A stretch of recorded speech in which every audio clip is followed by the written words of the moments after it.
model of all of Seattle. Wow.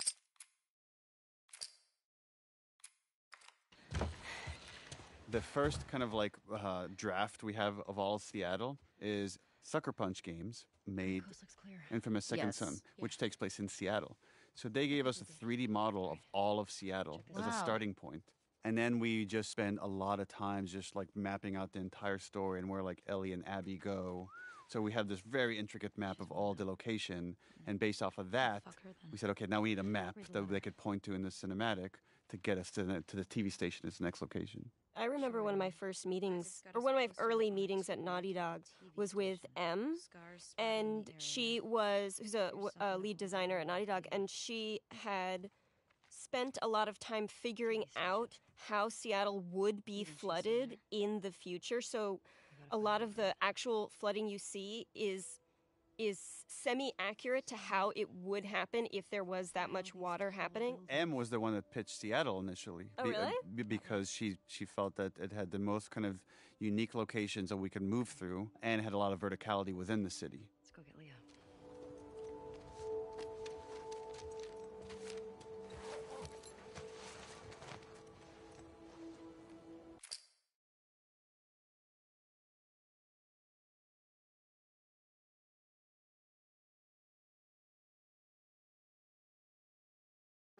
Hey, look. This is the foreshadowing pregnant scene.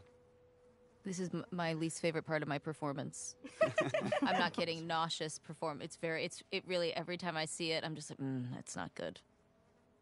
Is that your Achilles heel? There's a lot. Hiding behind walls and, no. You could hear the puke splashing on the ground. I did hear that. They helped me there. And that, again, it's another one of those things where, like, the audio department let me listen to, like, several versions of puke hitting the ground and picking one. Ew. I always feel like whenever I have to act like I'm throwing up, I always start dry heaving. Because once you get that, then you're like... Like a cat with a fur ball? Yeah.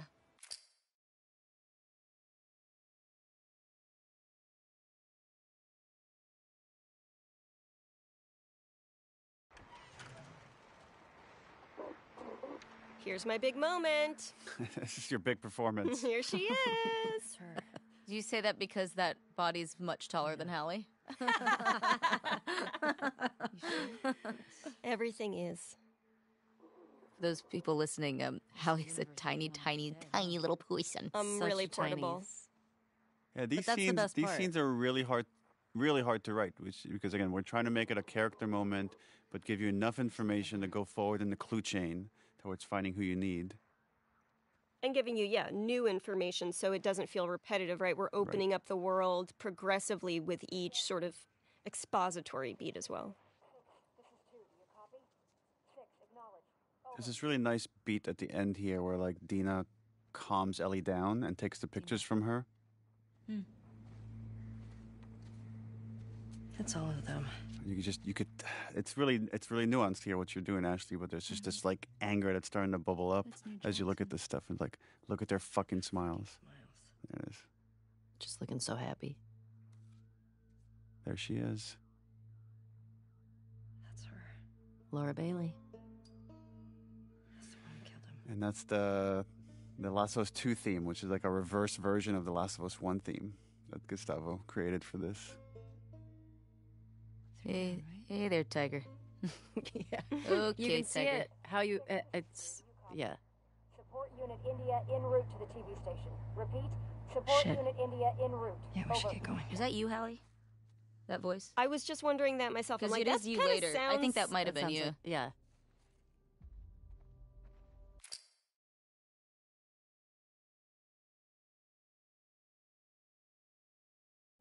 Oh, this is the mask break. I remember just fighting. I was like, I just have to make sure her hands never touch the mask. I remember talking to you about this, Neil. Like, you were like, it's like she's committing suicide in front of you. Is like what it is. Oh, like, yeah. Because as far as you know, she is. Yeah, and so that's where that reaction came from. He was like, she's killing herself in front of you. Is what it looks like to you.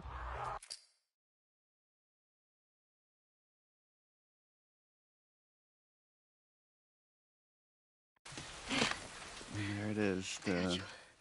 I'm immune, I'm pregnant scene. Here. Got it.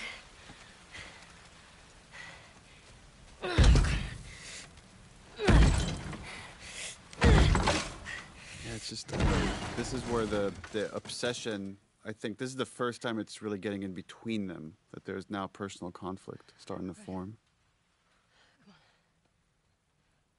Yeah, there's a real standoff towards the end of this scene too.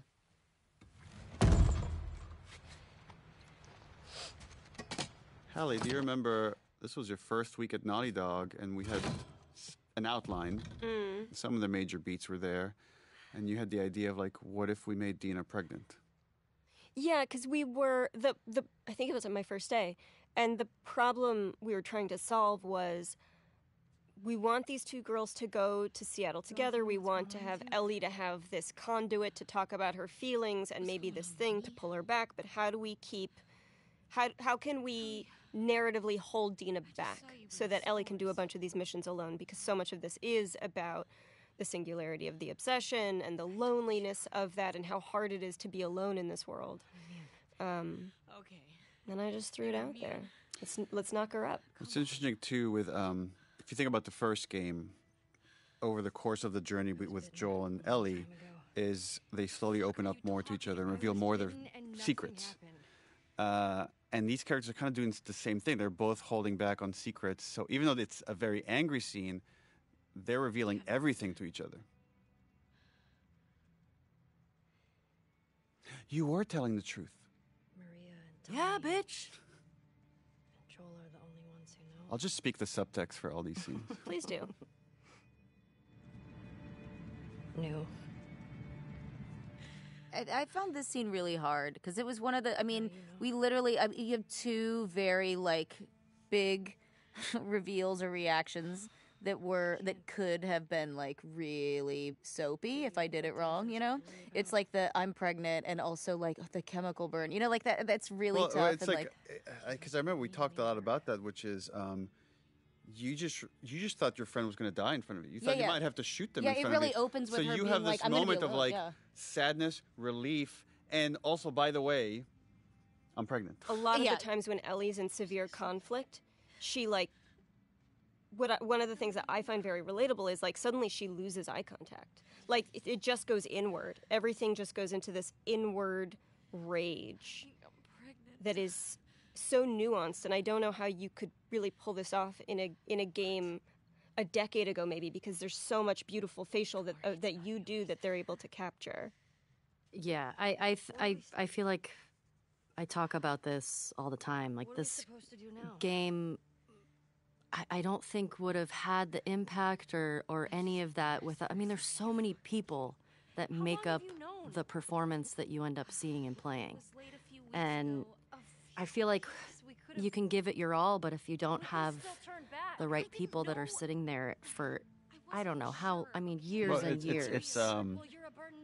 It's sculptors. Yeah. It's animators.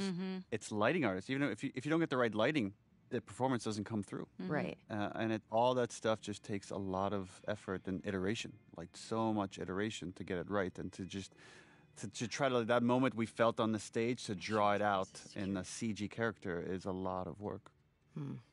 So much work to really nail the anxious avoidant attachment style. It's gorgeous. It's like we all understand, you know?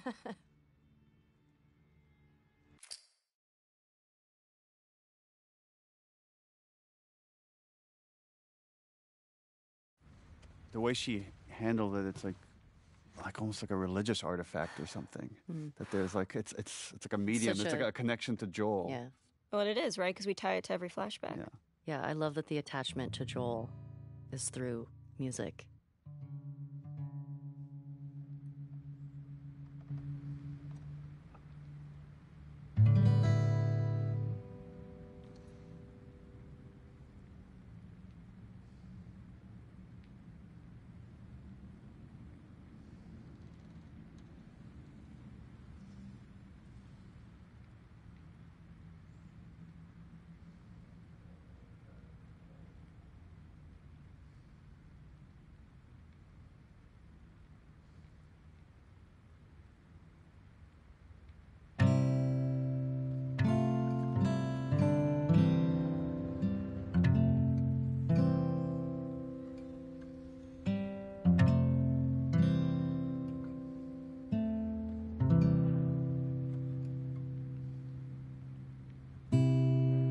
funny. Over the course of shooting this, how long did it take to shoot?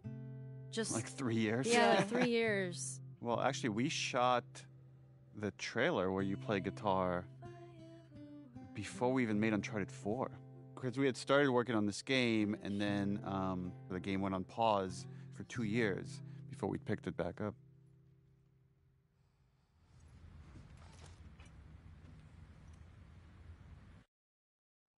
Hey, look, Ellie's learning. Hey.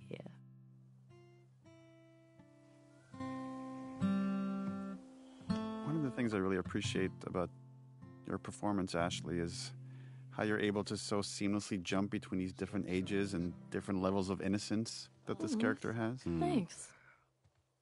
Just need to build up your calluses. I also now watch this. I'm like, that guitar is so expensive. Why are you just leaving it right Just there? leaving it out there?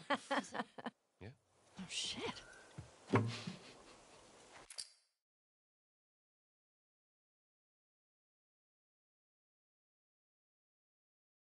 I wanted to show how, like, how did Ellie learn how to swim? Because that was such a big plot point in the first game. You should see Yep. your face right now. It's just nice to see things were okay for a while between these two. I remember feeling, this is a good thing to be back into. Like we're jumping into summer. We're jumping into, like you said, when things were good.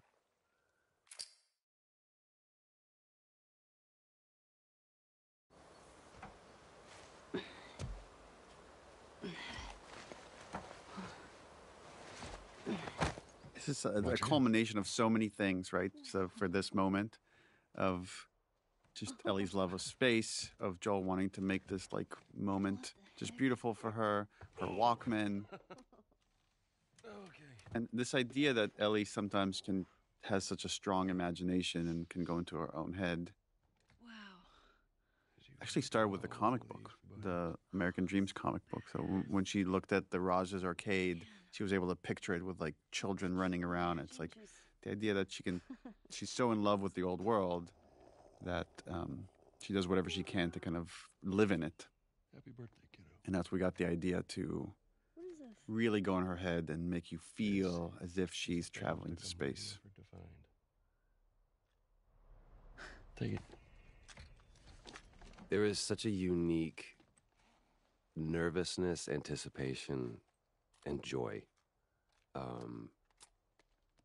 that comes with a parent trying to give their kid the perfect gift. Right. And if they like it, it's the best feeling in the world. And if they don't, it's terrible.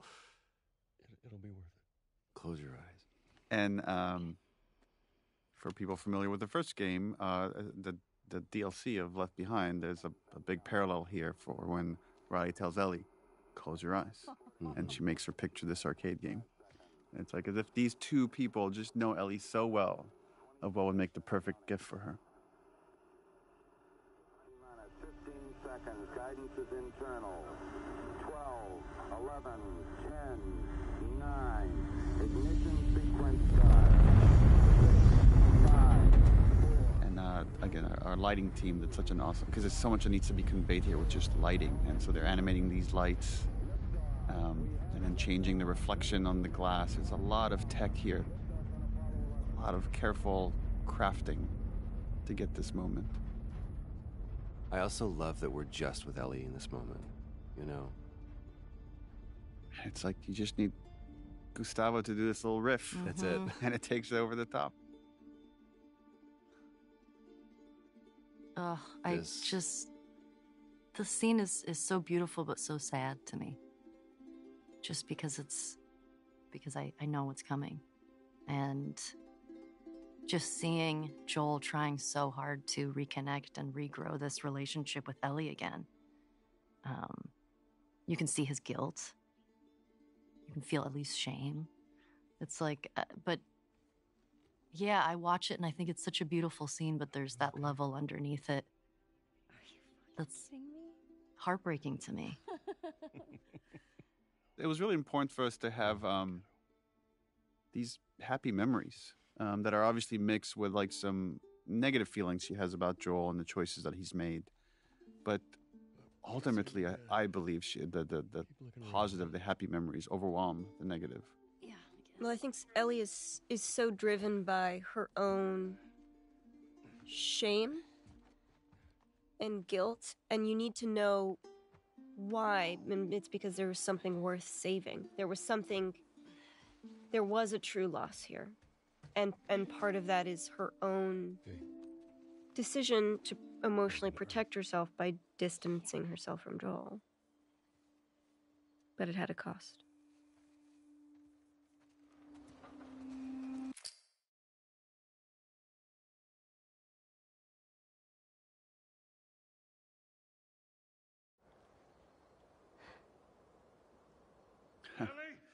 And no matter how happy a sequence we have, it's just this lie and this choice that Joel made is hanging over these characters.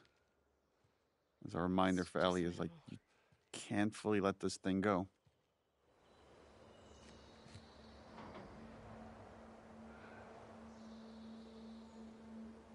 Awkward. Well, let's get a move on. I really don't want to talk about this right now. It's always so exciting to see, because obviously when we're shooting this, we're on a soundstage, and I picture us being there, but it's always so much better when I finally see it in the game. It's always such a better version of it than I had in my mind.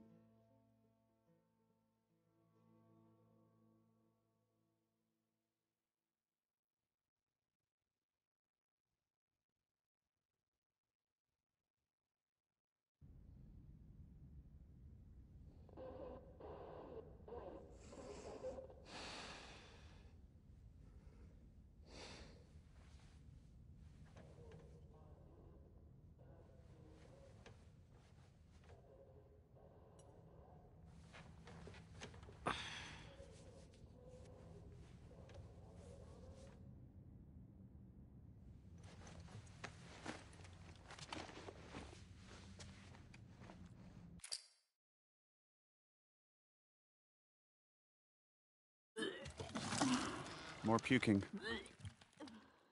This is, you could really hear the puke splashing. This one I feel more comfortable with. Hey. How hot do I look right now? Be me to be fixing some kind of computer and then puking in the middle. Really proves how much Ellie loves Dina, because going up to someone that just puked and getting close to them, that's a lot.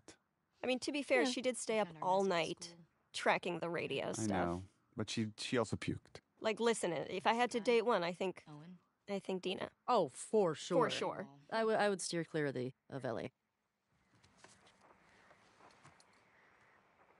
Maybe Tommy got to him. Maybe. What about her? There's this moment, again, we don't, Ellie doesn't, there's a moment where she looks to Dina and then she realizes like how much Dina's been doing. The numbers. You could see the appreciation in her face. The TV station. I remember this because I felt so bad. Because the way you were just playing it, you were just so sick, but you were like, I feel like I need to pull my weight.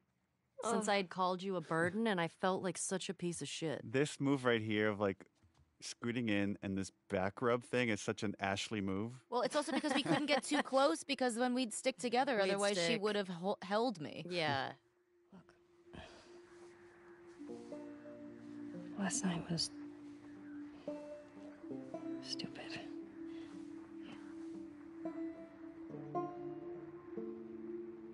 Casualties reported in 14. All available units report. Over. This is Site 13. Unit Lima nearby. How many scars you got? Over. Negative on scars. Lone male trespasser. Armed. Lone male Over. trespasser. And then this was, again, we wanted to leave Dina behind because we wanted this Ellie by herself, just these really lonely pursuits. And I felt like it was really hard to justify how we're going to pull it off. But I felt like this scene does a good job of, it shows Dina tries. Like, even if she feels like shit, she wants to be there to help Ellie. Okay.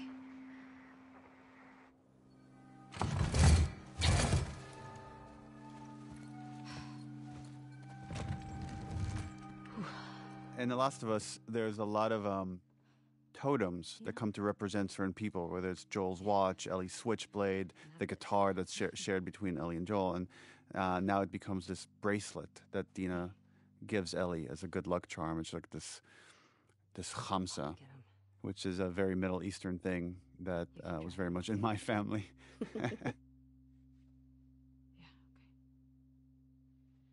Yeah, I love that. I love that she gives it to her for.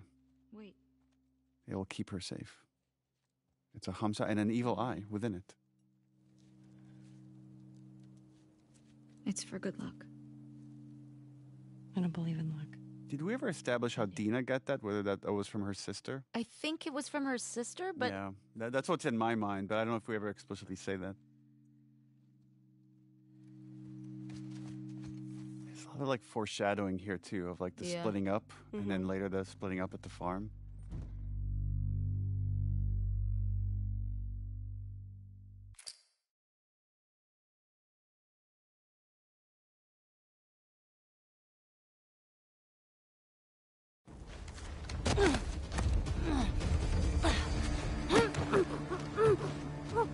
Oh, this is the scene that everybody hates us for. The great mislead.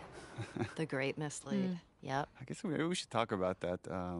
When we released that first trailer for the game, a lot of people guessed that Joel was dead. And we were worried that after that point, it'll be too obvious. So how can we throw them off the scent? And that's when we came up with the idea of swapping Joel and Jesse here, which I have mixed feelings about in hindsight. It got people excited about something that wasn't there. And, our motivation was in the right place of trying to protect the story, but didn't maybe think it through of how it might upset some people. I remember when that trailer came out, then everybody I knew assumed that then it meant I was going to die. Right. And which then we just leaned into with other trailers. Yeah. And everybody was like texting me being like, oh my God, you die. Like, and they were like, it's so embarrassing for you. I was like, what? Wait, I can't say anything. And I was just like, lol, LOL. Haha. Meanwhile, I think when the trailer came out, we were in the studio that day. We were doing VO, and so we were like watching all the, and I was like, uh-oh. I also like that we get to establish, Jesse's in charge, but we never get to see why. Why is this guy so good at what he does? And now we get to see it and get to experience it in gameplay. Okay. You ready?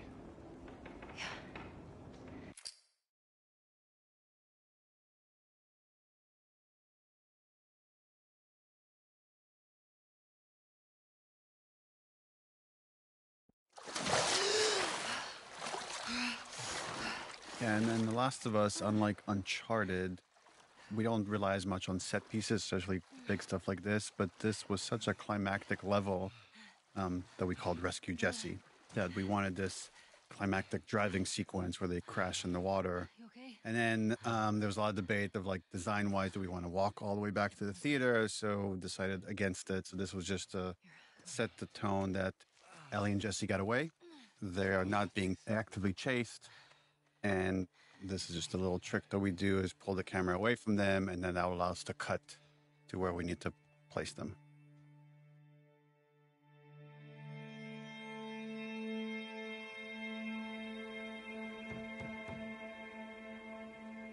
Also an interesting dynamic that we talked a lot about, this triangle between Ellie, Jesse, and Dina. And the thing we really didn't want to do is any sort of jealousy about are Dina and Jesse going to get back together. Like it was never about that.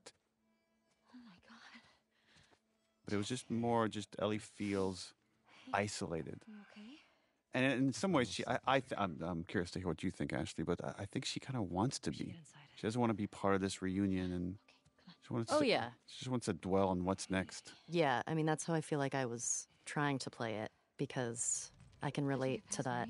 When you're like going through something and you're like, I don't want to go through this with anybody else because it's going to be dark. So I'm just going to do it myself. I heard you're sick. That sequence takes us to one of the flashbacks. There's a whole history with Joel and how Ellie feels about Joel and what Joel did in the hospital. And she doesn't let Dina into any of that. This is just their own personal thing that she's carrying. And she's still wrestling with that after his death. Ellie is very not great at talking about her feelings, which I think is why she's on this mission, because she's not using her words.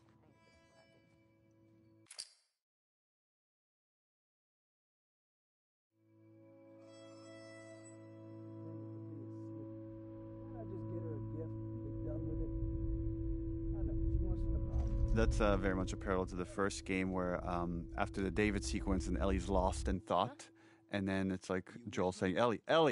I think like Ellie has like some OCD thing where she gets fixated on things and just shuts the world out.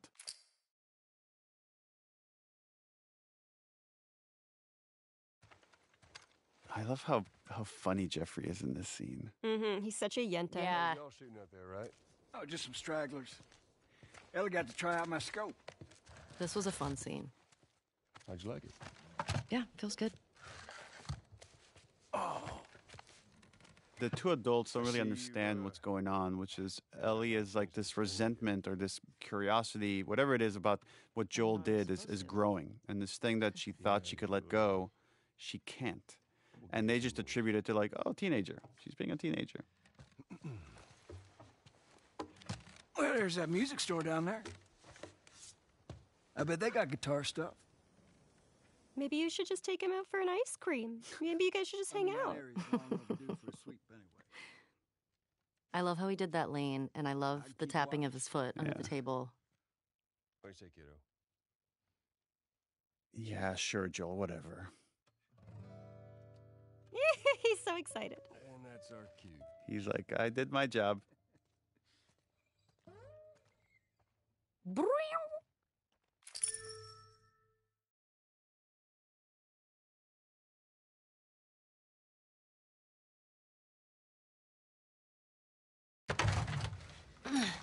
Yeah, the engineering of this scene, it was important to show that the constant cost of having not made a cure. Okay. And here we have these two runaways from Jackson that have succumbed to the infection. And one more reminder for Ellie that things could have been different. Thanks. Yeah. But she wouldn't be here. We're also ignoring one of my favorite exchanges in the whole game, which is realizing that Joel does not know that Ellie is gay at this point, which comes right before this. Oh my God, that's right. Where he just assumes there's something going on between her and Jesse, and she's like, she's like, sure, for sure, totally. Yeah. It's like he sees her, but there's like a little bit of he can't quite fully see the full her. Jackson is a wonderful place, but we got tired of hearing the stories of people suffering everywhere else. These are some of the hardest scenes to do, where there's just a lot of exposition and making it seem natural, like as if she's reading this note for the first time and reacting to it. And again, you two did just such a fantastic job of I always feel like I'm just watching these characters. Love Adam and Sydney.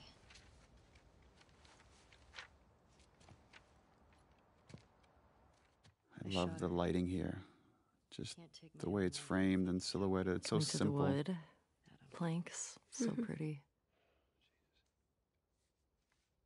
Only they were immune, right?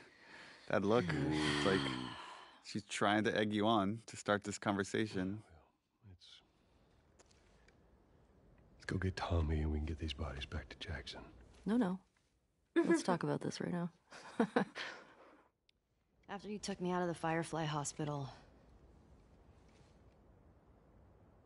you said there were dozens of people like me.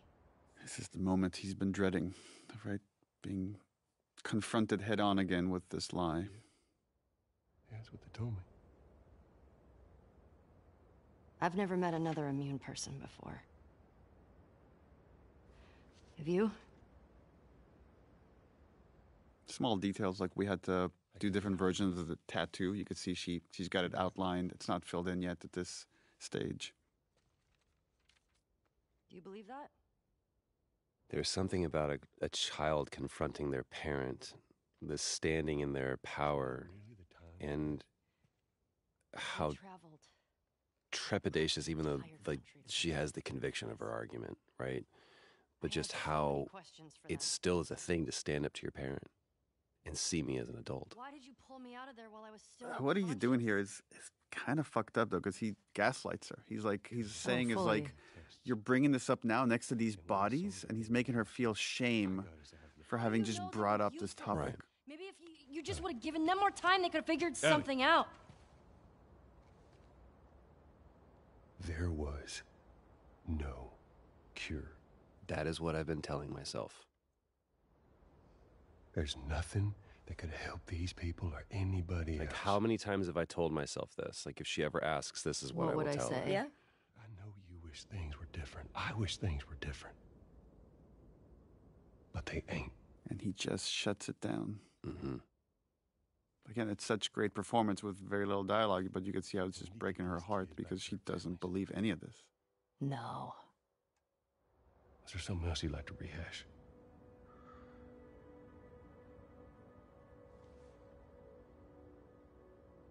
No.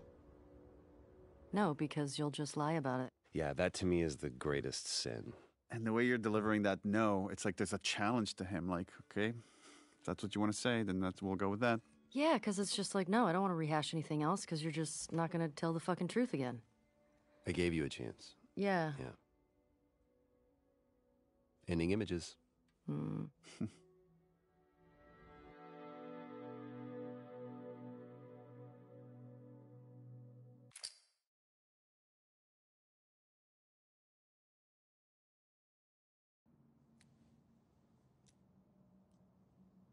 Oh, I liked your action here, Shannon, which is use your teeth to cut the thread. Yes, same. Did I do that? You did. Mhm. Yeah. That adds up.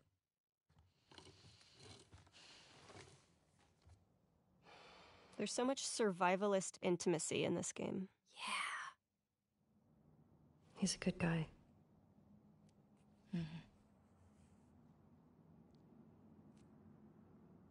Why didn't you tell him? There's so much you could read out of those faces. Mhm. Yeah. There you go.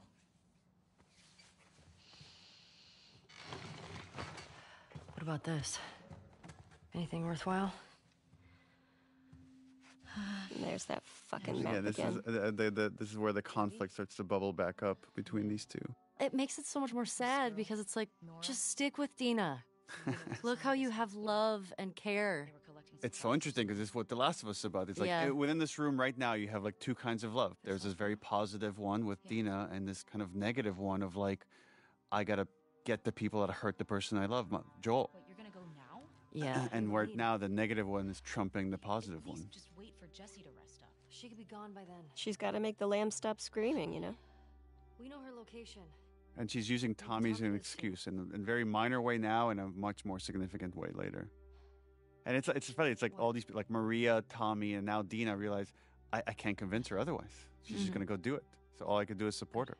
Well, it's a diction narrative, Yeah. right? It's like Come help me lift you up, please. you have to wait until And they it's- bottom out. And it's the foreshadowing that eventually Dina says, I can't do it anymore.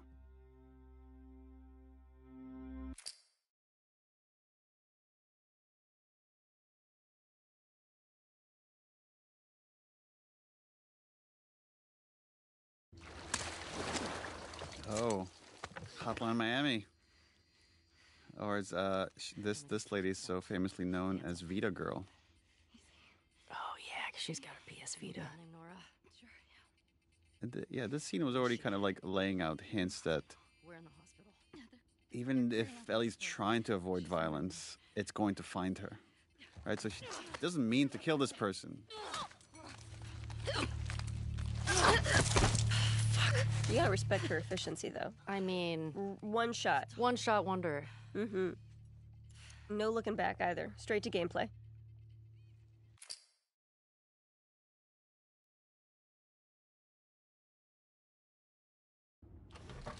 Oh yeah, this. Don't scream. I mean, Nora's Put that shit down. pretty smart in this scene. Yeah. Is that she knows she needs to get under Ellie's skin to just rattle her so she could get away. You remember me? But she still doesn't know who Ellie is until the next scene. You remember me. What do you want? Abby was here earlier. Where'd she go? I love all these scenes where like Ellie's trying to be like Joel. She's trying to interrogate Yeah. people the way Joel would, and there's always something a little off about it. Yeah. I mean, it's also think about letting you go. sometimes I feel like we can forget that she's only 19. Right. Yeah. And she doesn't want to hurt anybody unnecessary. Fuck out of Jackson. But just going on this journey is like you're not going to be able to help it. Yeah, I feel like each time You still hear his scream? she kills somebody, it's not as easy as it was kind of for Joel. Because each death feels like it's leaves something with her. Yeah. Yeah, that little bitch got what he deserved. Fucking.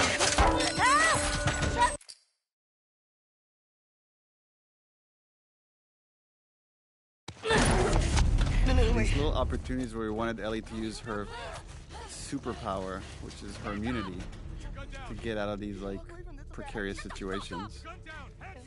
I remember the establishing of the geography was tricky here, and like how do we separate these two characters? Yeah. How do you spot the goal? Right.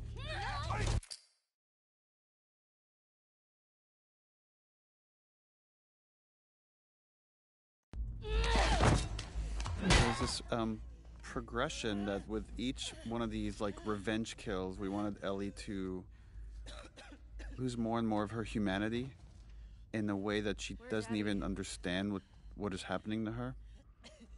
So you could see a lot of this, and again, I love how you play this, which is you're amping yourself up.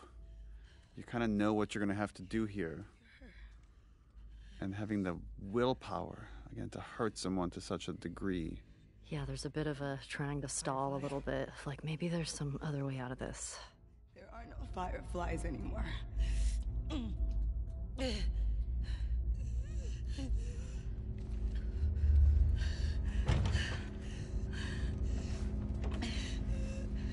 Where's Abby?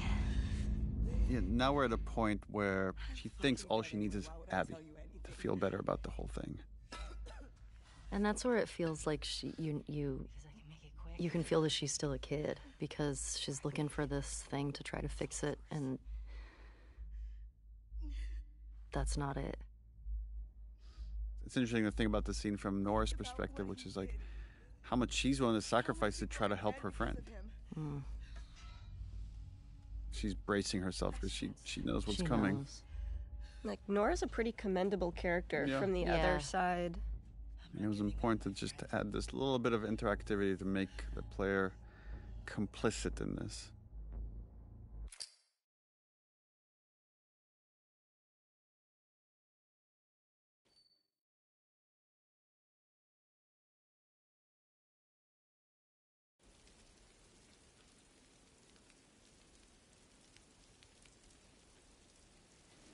There's a parallel of an image there when Ellie goes to enter Joel's house, her hand shakes, and then she grabs the handle, and now her hand is shaking from the violence she's committed against Nora. And it just shows that as much as she wants to be like Joel, she's not Joel. I think Joel could disassociate more, just remove himself from the impact that his violence has in a way that Ellie cannot. Ellie doesn't have as much practice with it. She also has, I think, more empathy. I think so. I also think she needs it more than he did. I think for Joel, killing is practical, and for Ellie, it's emotional. Right. We see Joel in the first game tortures a couple of guys, and he just moves on.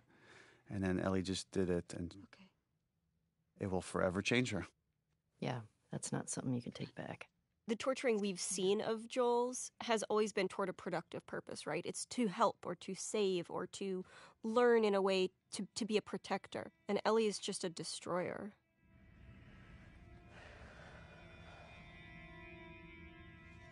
Love this performance. This is a very expensive part of the game, by the way. One of the things in live action is you get for free is putting a shirt on or taking it off.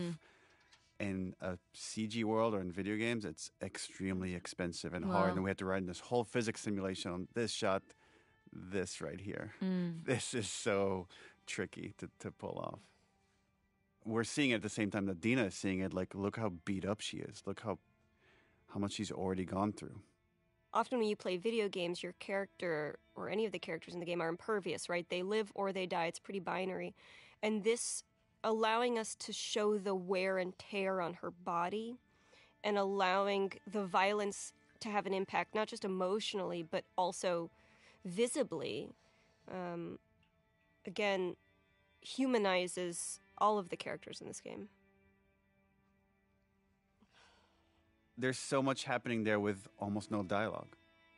That scene is tough. Like, taking her shirt off and exposing her and her grief there, because it's not just about what she did, you know? Like, there's so much grief, and she hasn't expressed anything yet, right? Like, it's the first time you really see it, and so there's this urge to, like, care for that, but then also that anxiety of, like, I'm losing this person. Right. It's really painful to even watch and, like, talk about. Like, it's really heavy. It's just such a universal theme there.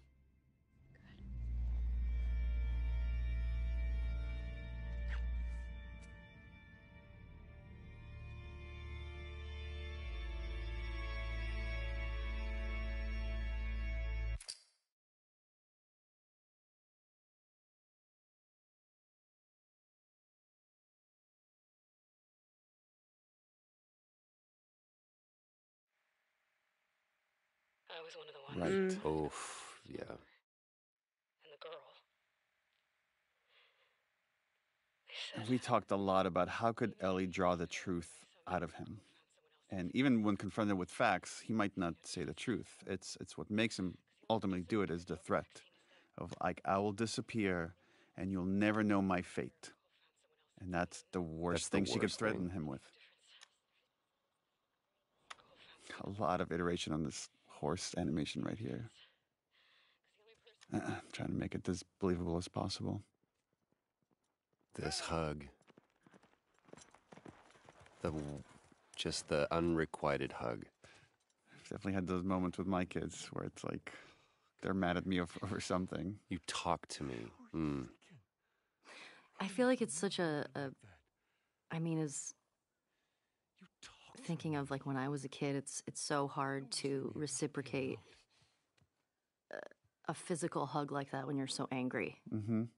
You're like, you can't touch me right now because I don't know what I'm gonna do. Tell me. It's like I don't even know if Ellie knows what she's expecting here. She just wants a more. I think she just wants a more plausible story, but there's a part of her that maybe is still in denial of what he's going to say. Yeah. I also remember you being so patient, Neil, with this. It was. You will never see me again. It was so important to just let each line land where it needed to land and the response to come when it had to come.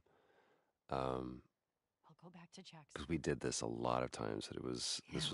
We all were very patient with this one.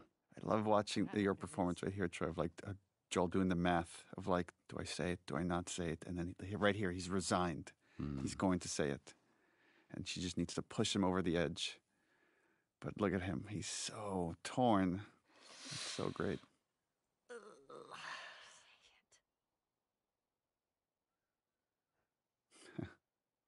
The first word is the hardest.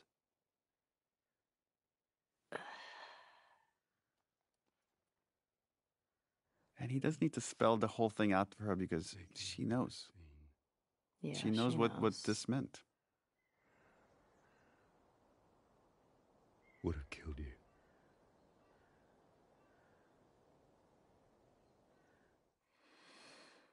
Ashley, there's something that you did that is just so powerful. It's that, without even saying it, just the clutching, like I can't breathe. Like it's literally taking the air out of me, and It's so much information to find out, but something that she's always known, but to actually hear it. And also knowing that, oh, wow, you have been lying to my face every time that I've asked you about this. And also the purpose that she had is kind of now gone. Yeah.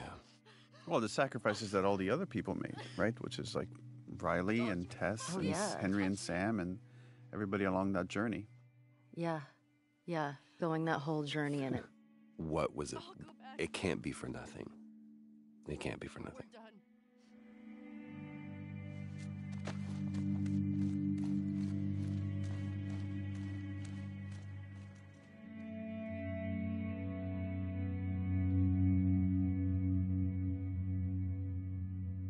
Yeah, I feel like the killing of Nora was a really big turning point. I feel like emotionally for Ellie. Because, oh man, I love that part. Just to see how much she's been through physically. Yeah, for me, that was one of my favorite sort of moments. Is so much in video games the characters feel infallible, or even if they take hits, they're still great, and to show that this isn't just an external cost. She's destroying herself.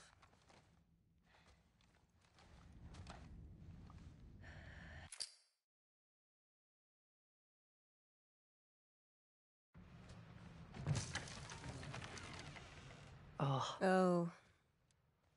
The Ellie and Jesse relationship is really kind of fascinating, of the respect these characters have for one another and the shared love they have for Dina.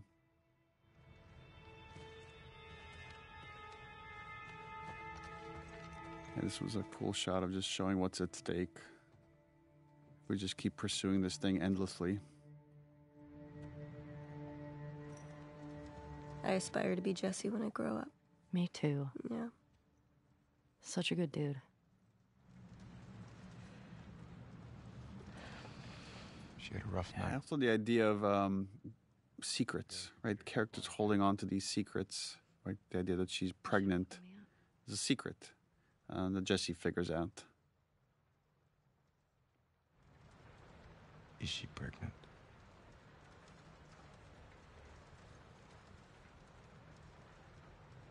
And then, right, it's, again, knowing how much Ellie wrestles with characters not telling her the truth. Yeah. And I think so much of the wrestling with that was like, I shouldn't be the one to tell this information. It's not my place to, but yeah, I don't want to. Don't want to lie. I don't want to lie. She needs real care, and she's not going to get that. Yeah, I know. This is starting to lay track of the choice that's coming later of I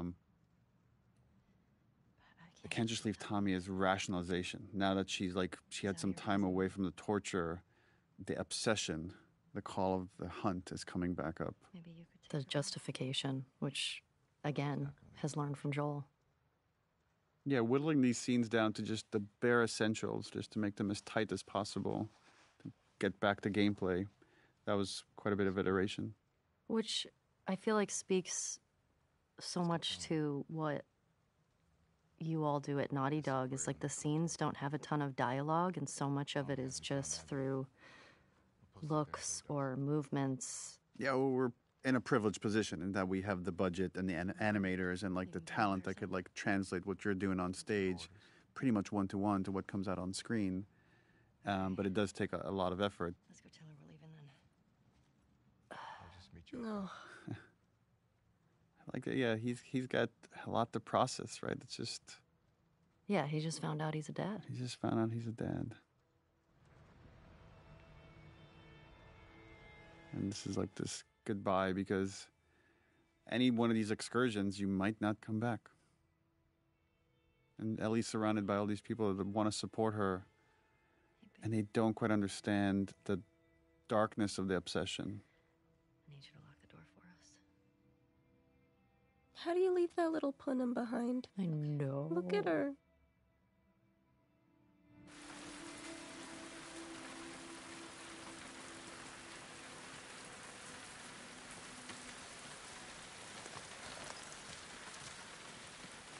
Let's do it.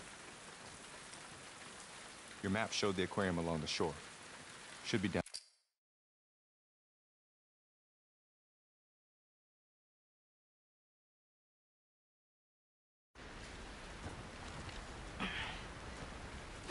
It took forever to build this, what we called a wide, which is the deep background, where you could see the Ferris wheel, you could see just all these obstacles in front of them. How the hell are we crossing this? We could use that road. You could see WLF vehicles on that highway. And again, when you're acting in this, you don't see anything. So then you're just kind of doing gestures, and then based on what your head is looking at, we build an environment around that. Come on. This way.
And this is where the obsession completely takes over, where it's like, we can go for Tommy or we can go for Abby, but we can't do both. And Ellie rationalizes that going after Abby would be the better choice. The marina through here. No, we're taking a boat. You heard them right. They're talking about Tommy. We don't know that. Who else is it gonna be? If it is him, he'll be gone by the time. And it's so fascinating to think about someone that just has put so much weight of like people being honest to each other, and here she's lying to Jesse and lying to herself. Yeah, I think so much of it is her own avoidance. You do this, I'm not saying. And now Jesse just sees how dangerous she's become in this obsession, and she's losing even him, and it's so hard to lose Jesse. Yeah, and a lot of the construction of this game was these long stretches where Ellie would just be by herself. So to put these scenarios where we separate her from the people that love her, and wanting the player to feel as alone as she does.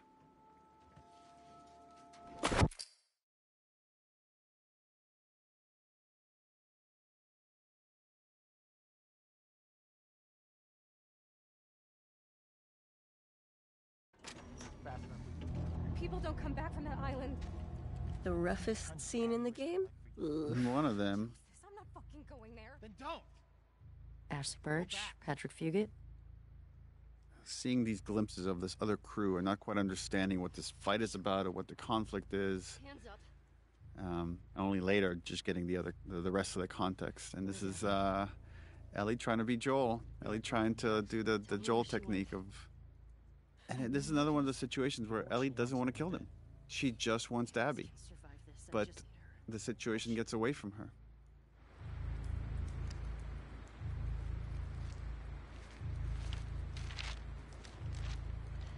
I love that she's just on razor's edge of just her emotions completely taken over. Yeah, she definitely doesn't quite, because she's inexperienced in this type of behavior. She doesn't quite have the calm, cool, and collected way of doing it like Joel did. What are you doing? Yeah, and we wanted in this exploration of, the pursuit of justice at any cost, that to show that there's always a cost. And, in the cycle of violence, there's often unintended consequences. And the idea that Ellie inadvertently kills a pregnant woman just felt like a great metaphor for that. But it definitely horrified some of the people at the studio that heard this pitch. Yeah.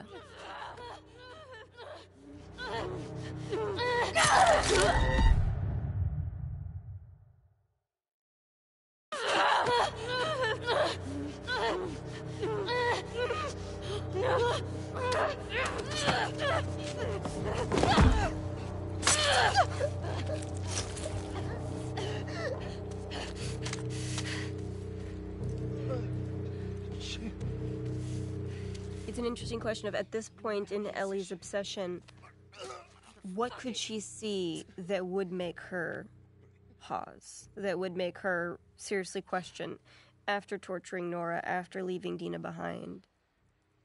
Well, you need something big to wake her up. And I love how you play this panic attack right here. And just the audio design for it as well. And we do this trick when Tommy comes in. We actually recorded a line with Troy, so she hears Joel for like a split second. So you show like all these things are just interconnected in her mind now, all these like traumatic events.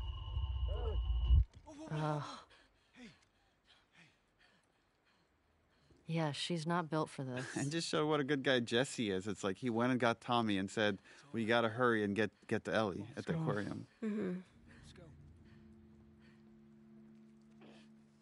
This was another like clue chain thing we needed to do to set up for later with Abby, is the idea that Ellie has this map, and in the chaos of this whole moment, she dropped it and didn't even realize it.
Time we get there, this whole area will be thawed.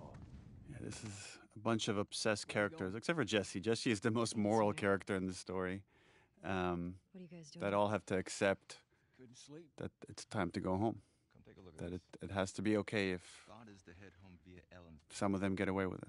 We're in Fall City by tomorrow. We're doing good. It's like these two, they have to convince each other. Hey. They got what they deserved. Yeah, But she gets to live. so much, so much pent up energy under that line. He's still not on board. He's like, well, There is something interesting about how, like, Ellie doesn't see living as the punishment it is. Like, living with loss is the punishment it is, even though it's destroying her. In a weird way, for Ellie, like, it would almost be... She's suffering so much, and there's no peace, but she doesn't see that enough to say, I'm okay with Abby living with that level of suffering. oh yeah. And losing everyone she loves. Like, I've made her life miserable. And that would be the triumph. Yeah, in her mind, it's like she doesn't know what life she's living. She doesn't know what burden she's carrying. She's like, any kind of life, she hasn't paid the price for what she did. It's funny, and yet Ellie is incapable of living herself, right? She's incapable of... I know what goal It's interesting. And this is Tommy just trying to make light of the whole thing. Can we say it's from all of...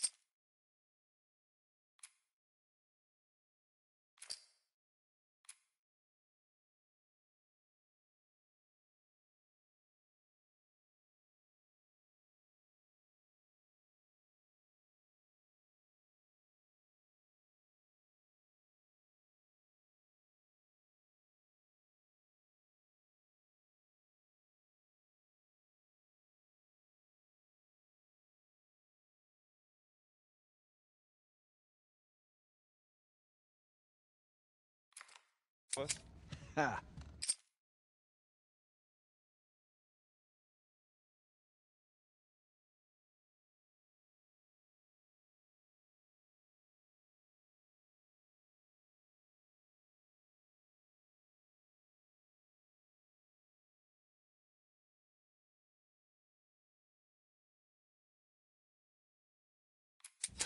You find your own damn bribes. I really like this, the relationship between Ellie and Jesse. And just how much respect they have for each other. I really like this moment right here. How you doing? Jesse's just kind of the best. He's the most mature, level, reasonable guy. And Steven is such a cool dude. Yeah. Such a cool dude. He's just He's super like chill and like, he's kind of like a cowboy. Yeah, Like, and he's got like so a- positive too. He's Yeah. even when he'd be like, I'm real tired, real tired. Because over the course of the game, he went from like newly married to having Several triplets. children. Yeah, I think like several children. My friends can't get out of their own damn way. It's like my friend's problems are my problems. Like, and it just, he puts everybody else over him. He would have been a great baby daddy.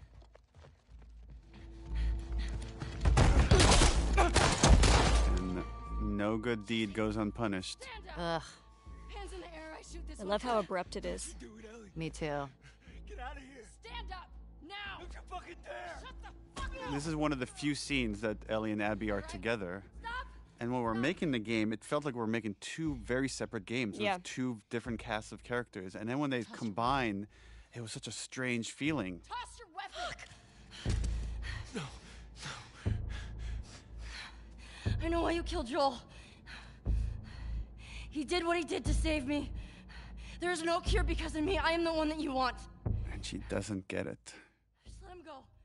She doesn't know what this is about. You killed my friends. We let you both live. And you wasted it. Cut to black.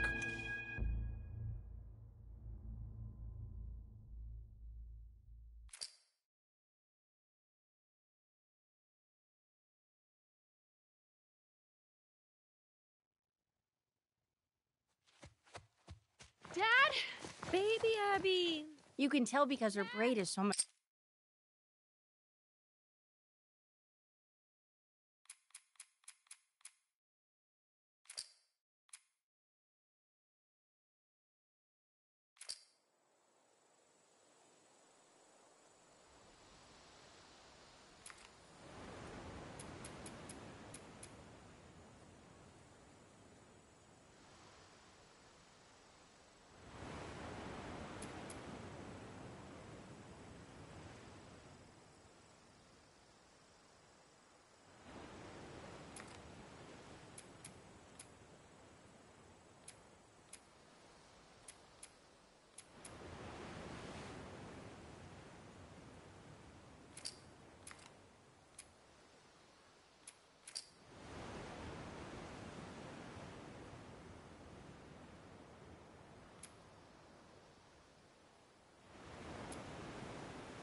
When we first meet Ellie in Jackson, she's 19.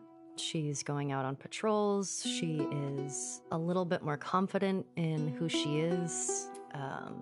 She's learned how capable she is. She's learned so much from Joel, and she's absolutely a capable.